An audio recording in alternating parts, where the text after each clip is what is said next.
और कल्पना कीजिए, आपका एक डिजिटल असिस्टेंट है जो जो हर जगह आपके साथ है।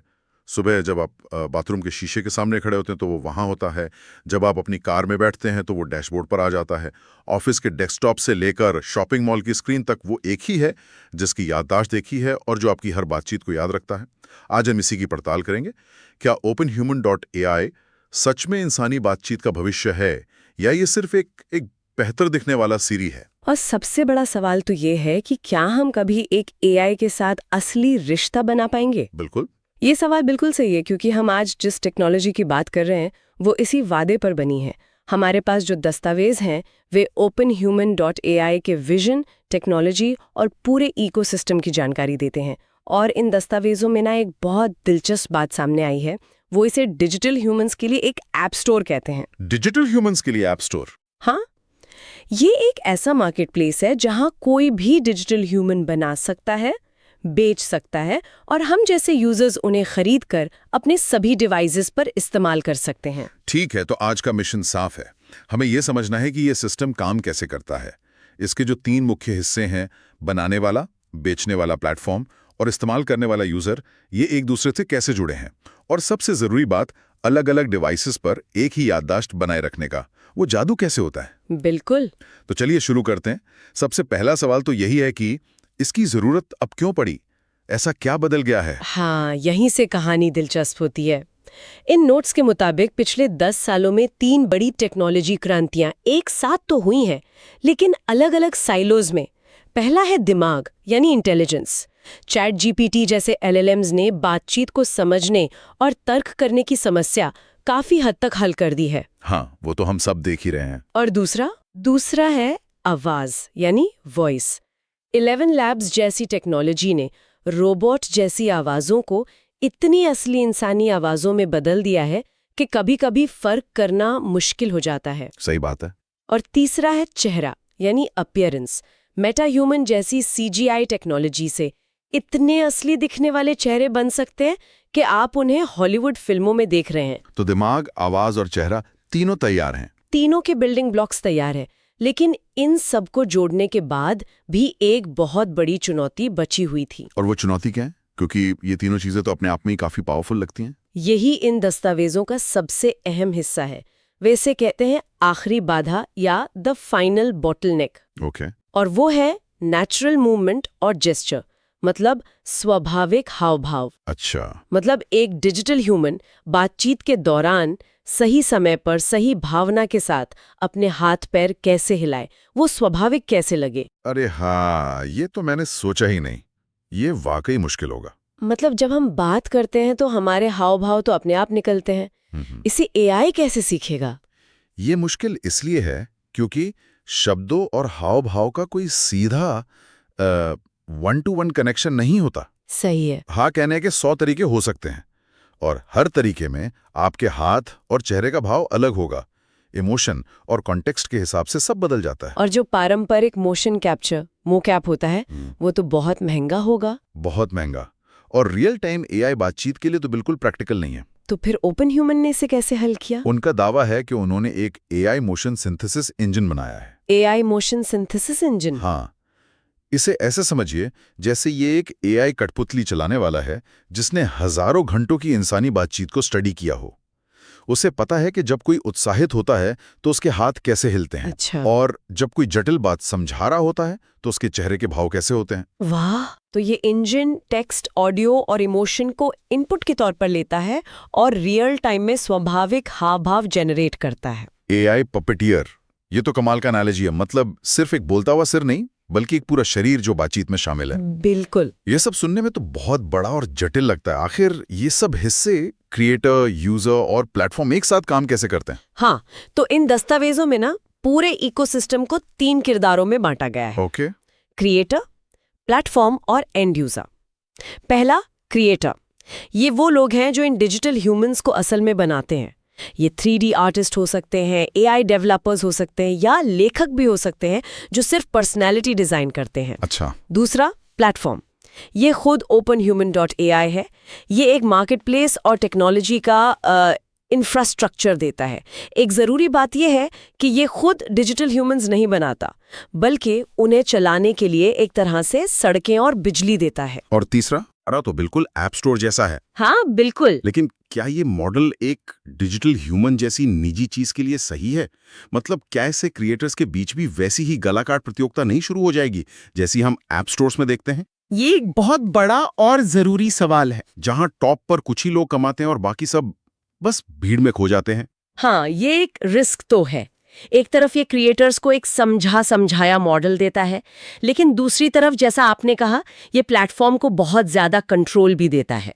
आगे चलकर ये देखना दिलचस्प होगा कि क्या कोई क्रिएटर अपने डिजिटल ह्यूमन को इतना पॉपुलर बना पाता है कि वो ओपन ह्यूमन से बेहतर शर्तों पर डील कर सके। जैसे बड़े यूट्यूबर्स यूट्यूब से करते हैं। एग्जैक्टली।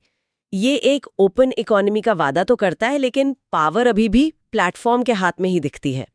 ठीक है, ये तो हुई बिजनेस की बात। लेकिन अगर मैं एक क्रिएटर हूं और अपना डिजिटल ह्यूमन बनाना चाहता हूं, तो मुझे क्या-क्या करना होगा? क्या मुझे एक पूरी टेक कंपनी बनानी पड़ेगी? नहीं, यहीं पर प्लेटफॉर्म का रोल आता है। एक डिजिटल ह्यूमन बनाने के लिए क्रिएटर को मुख्य रूप से 3 चीजें देनी होती हैं। पहला है पर्सनालिटी, या कह लीजिए ब्रेन। ये असल में एक LLM API एंड पॉइंट होता है। दूसरा बॉडी होगा। हाँ, दूसरा है अपीयरेंस, यानी बॉडी, आपका 3D मॉडल, चेहरा, कपड़े वगैरह। और तीसरा है बिहेवियर, जिसे वो सोल कहते हैं। ये तय करता है कि कौन से इमोशन पर कैसा चेहरा बनेगा और हाव भाव कैसे होंगे। रुकिए, आपने कहा LLM API एंड पॉइंट। जो लोग डेवलपर नहीं हैं, उनके लिए इसका क्या मतलब है? अच्छा सवाल है। आसान भाषा में ये एक पता या एड्रेस है जहां डिजिटल ह्यूमन का दिमाग रहता है। क्रिएटर अपनी पसंद का कोई भी LLM इस्तेमाल कर सकता है और बस ओपन ह्यूमन को बताता है कि बातचीत के लिए रिक्वेस्ट कहाँ भेजनी है। प्लेटफॉर्म बाकी सब संभाल लेता है। अच्छा, तो मतलब क्रिएटर अपनी पसंद का दिमाग चुन सकता है। हाँ, लेकिन क्या इससे अनुभव में बिखराव नहीं आएगा? अगर मेरा डिजिटल ह्यूमन कभी बहुत स्मार्ट लगता है और कभी बहुत बेवकूफ, तो क्या ये भरोसे को नहीं तोड़ेगा? ये एक वैलिड चिंता है। प्लेटफॉर्म शायद क्वालिटी कंट्रोल के लिए कुछ नियम बनाएगा, लेकिन दस्तावेजों के हिसाब से अभी के लिए ये कंट्रोल क्रिएटर के हाथ में है। अब आते हैं टूल्स पर। ओपन ह्यूमन क्रिएटर्स को एक पूरा क्रिएटर स्टूडियो मुफ्त में देता है, और ये एक वेब बेस्ड टूल है। उसमें क्या-क्या होता है? उसमें आपको बेस टेम्पलेट्स मिलते हैं, पुरुष, महिला और न्यूट्रल बॉडी मैश, 100 से ज्यादा हड्डियां और चेहरे के भावों के लिए 52 AR किट ब्लेंड शेप्स। ये ब्लेंड शेप्स क्या चीज हैं? ब्लेंड शेप्स, आप इन्हें चेहरे की डिजिटल मसल्स की तरह समझ सकते हैं, जैसे मुस्कान, हैरानी या गुस्सा। अच्छा, इन्हीं 52 मसल्स को मिलाकर हजारों तरह के चेहरे के भाव बनाए जा सकते हैं, जिससे चेहरा स्वाभाविक लगता है, रोबोट जैसा नहीं।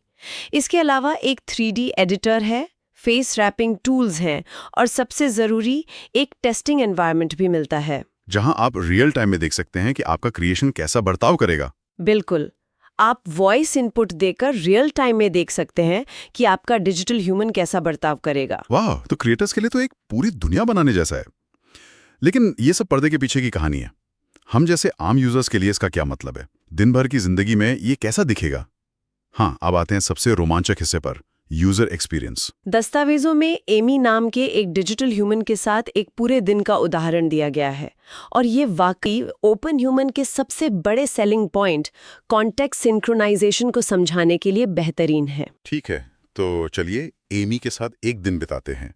8 बजे यूजर घर पे है और उसके स्मार्ट मिरर में एमी दिखाई देती है। वो नाश्ते के सुझाव देती है और फिर लैपटॉप पर 9 बजे की मीटिंग का रिमाइंडर देती है।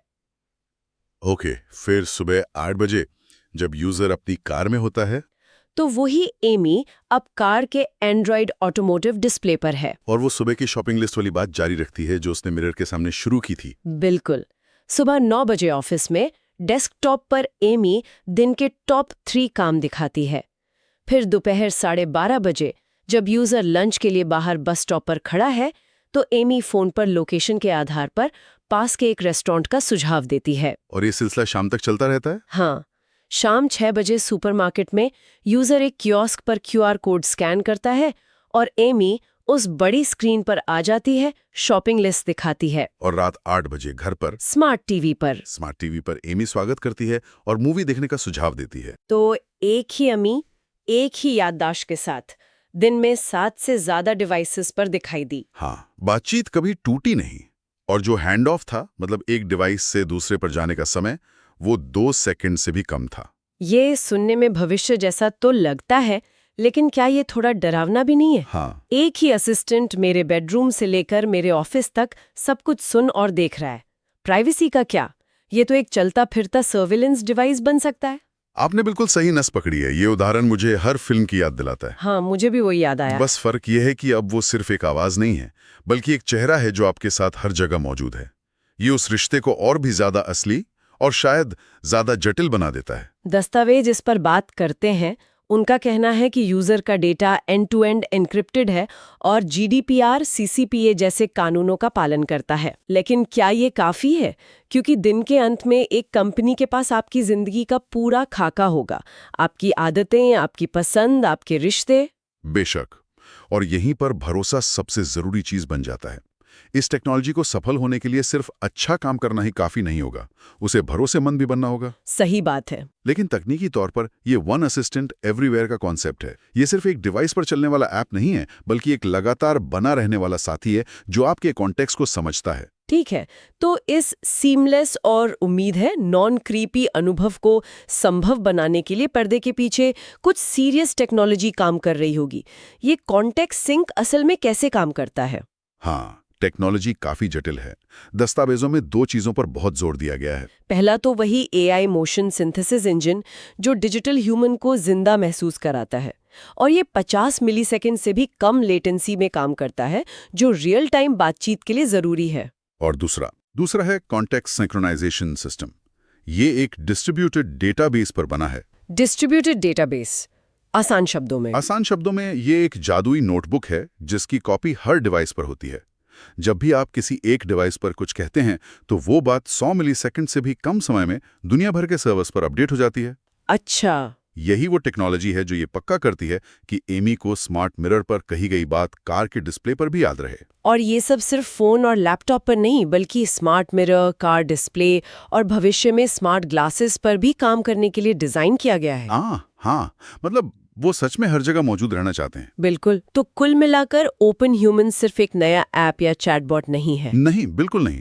जब हम इन नोट्स को पढ़ रहे थे तो एक चीज जिसने हमारा ध्यान खींचा वो था उनका बड़ा विजन। और वो विजन क्या है? विजन ये है कि अगले 10 सालों में इंसान ऐप्स के साथ नहीं बल्कि जीवों के साथ इंटरैक्ट करेंगे। जीवों के साथ, बीइंग्स। हाँ, ओपन ह्यूमन खुद को इन डिजिटल ह्यूमंस के लिए एक तरह का ऑपरेटिंग सिस्टम बनाना चाहता है। ये एक ऐसी जगह बनना चाहता है जहां एआई और इंसानों के बीच असल में रिश्ते बन सकें। तो वे सिर्फ एक टूल नहीं बना रहे हैं, वे एक साथी बनाने का प्लेटफॉर्म दे रहे हैं। सही पकड़े। और ये उस सवाल पर वापस आता है जो हमने शुरू में पूछा था, क्या हम सच में एक एआई के साथ रिश्ता बना सकते हैं? ऐसा लगता है कि ओपन ह्यूमन शर्त लगा रहा है कि हम बना सकते हैं। हाँ, उनका पूरा प्रयास डिजिटल ह्यूमंस को एक बंद लैब से निकालकर एक खुली अर्थव्यवस्था, एक ओपन इकोनॉमी में लाने का है, जहां कोई भी हिस्सा ले सकता है, कोई भी बना सकता है और कोई भी इस्तेमाल कर सकता है। ये एक बहुत बड़ी महत्वाकांक्षा है। बहुत बड़ी। तो ये थी openhuman.ai की दुनिया की एक झलक। एक ऐसा प्लेटफॉर्म जो डिजिटल असिस्टेंट्स को हमारे जीवन का एक सहज और अटूट हिस्सा बनाना चाहता है, जहां टेक्नोलॉजी लगभग अदृश्य हो जाती है और बातचीत ज्यादा इंसानी महसूस होती है। ये एक ऐसे भविष्य का वादा है जहां आपका डिजिटल साथी आपको शायद आपके सबसे अच्छे दोस्त से भी बेहतर जानता है। और यहीं पे सोचने वाली बात यह है कि अगर एक एआई साथी आपकी जिंदगी, आपकी पसंद और आपकी पिछली बातों को आपके दोस्तों या परिवार से बेहतर याद रखने लगे, तो इंसानी रिश्तों के मायने कैसे बदलेंगे? क्या हम इन डिजिटल जीवों के साथ असली भावनात्मक जुड़ाव बना पाएंगे, या ये सिर्फ एक बहुत ही उन्नत किस्म का भ्रम होगा? ये एक ऐसा सवाल है जिसका जवाब हमें आने वाले सालों में ही मिलेगा।